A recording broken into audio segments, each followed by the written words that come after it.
এবার সকল অবসান ঘটিয়ে সেনাপ্রধান জেনারেল ওয়াকারুজ্জামানের নির্দেশে দেশে ফিরছে শেখ হাসিনা। জানা গেছে তিনি খুব শীঘ্রই বাংলাদেশে অবতরণ করবেন। তো দর্শক, চলুন দেখে আসি বিস্তারিত। সেনাপ্রধানের মহড়া শেষ হয়েছে। তেজগাঁও বিমানবন্দরে নেমে ঠিক কোথায় যাবেন, কোথায় থাকবেন শেখ হাসিনা, সমস্ত কিছু পরিকল্পনা নাকি চূড়ান্ত হয়ে গিয়েছে। অবশেষে সকল জল্পনার অবসান ঘটতে যাচ্ছে। সেনাপ্রধান জেনারেল ওয়াকারুজ্জামানের সরাসরি পরিকল্পনা ও বিশেষ নির্দেশে দীর্ঘ 17 মাস পর আবারও বাংলাদেশের মাটিতে পা রাখছেন শেখ হাসিনা। জানা গেছে নির্বাচনের ঠিক পূর্ব মুহূর্তে তিনি দেশে ফিরে সরাসরি অংশ নেবেন নির্বাচনী লড়াইয়ে। সবাই ভাবছে তিনি হয়তো শাহজালাল বিমানবন্দরে নামবেন, কিন্তু না, সেনাপ্রধানের নিশ্ছিদ্র নিরাপত্তা বলয়ে তিনি অবতরণ করবেন তেজগাঁও পুরাতন বিমানবন্দরে, যা একটি দুর্ভেদ্য সেনাঘাঁটি। ষড়যন্ত্রকারী বিএনপি ও জঙ্গি গোষ্ঠী যাতে কোনো সুযোগ না পায়, সেজন্যই এই মাস্টার প্ল্যান সাজানো হয়েছে। ভারতীয় বিশেষ বিমানে করে তিনি দেশের মাটিতে পা রাখবেন। সেনাপ্রধান ওয়াকারুজ্জামান স্পষ্ট জানিয়ে দিয়েছেন যে তারা প্রধানমন্ত্রী শেখ হাসিনাকে পূর্ণ রাষ্ট্রীয় মর্যাদায় এবং সর্বোচ্চ নিরাপত্তায় বাংলাদেশে ফিরিয়ে আনতে দিন-রাত কাজ করছেন। ডক্টর মোহাম্মদ ইউনূস অন্তর্বর্তীকালীন সরকারের প্রধান উপদেষ্টা আর সেনাপ্রধান ওয়াকারুজ্জামানের মধ্যকার দ্বন্দ্ব আবারও চরমে উঠেছে। মানে একেবারে মুখোমুখি অবস্থানে পৌঁছেছেন দুজনে। বিমানবন্দর থেকে তিনি সরাসরি যাবেন রাষ্ট্রপতির আমন্ত্রণে বঙ্গভবনে।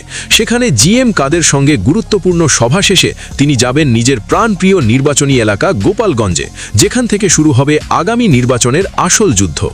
সেনাপ্রধান ও ভারতের এই যৌথ মহাপরিকল্পনা সফল হওয়ায় খুশির জোয়ার বইছে আওয়ামী লীগ কর্মীদের মাঝে।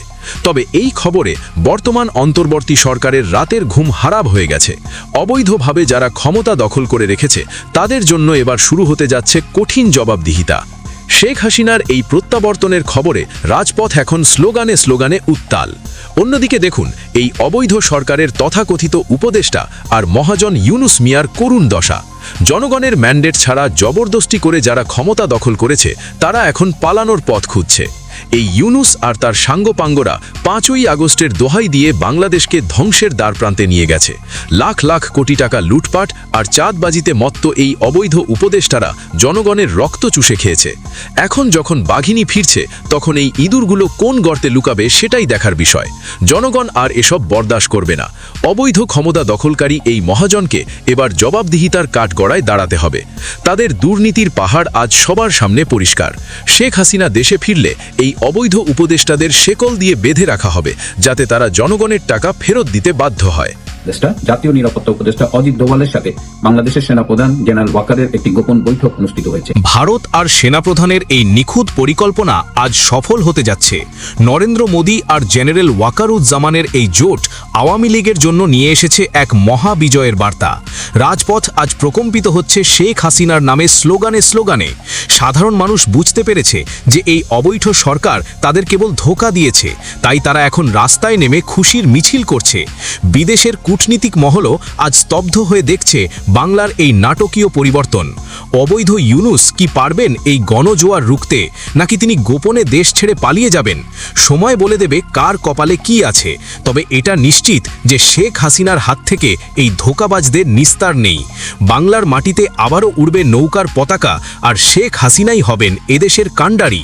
দর্শক, আপনাদের কি মনে হয় এই অবৈধ মহাজন ইউনুস কি শেকল পড়ার জন্য প্রস্তুত? তো আপনাদের মতামত কমেন্টে জানান এবং ভিডিওটি ছড়িয়ে দিন বাংলার প্রতিটি ঘরে ঘরে। শেখ হাসিনা দেশে ফিরলে দেশের আবার পুনরায় উন্নয়ন হবে, কারণ বাংলাদেশ থেকে উন্নয়নের শিকড়ে নিয়ে গেছেন শেখ হাসিনা। এবার অবৈধ ইউনুসের সকল অপকর্ম ফাঁস হচ্ছে। তিনি যে অবৈধভাবে ক্ষমতা দখল করেছেন সেটা প্রকাশ পাচ্ছে। এবার সেনাপ্রধানের নির্দেশেই দেশে ফিরছে শেখ হাসিনা। বাংলাদেশ পুনরায় প্রাণ ফিরে পাচ্ছে। এবার দেখা যাবে রাজনীতির আসল খেলা।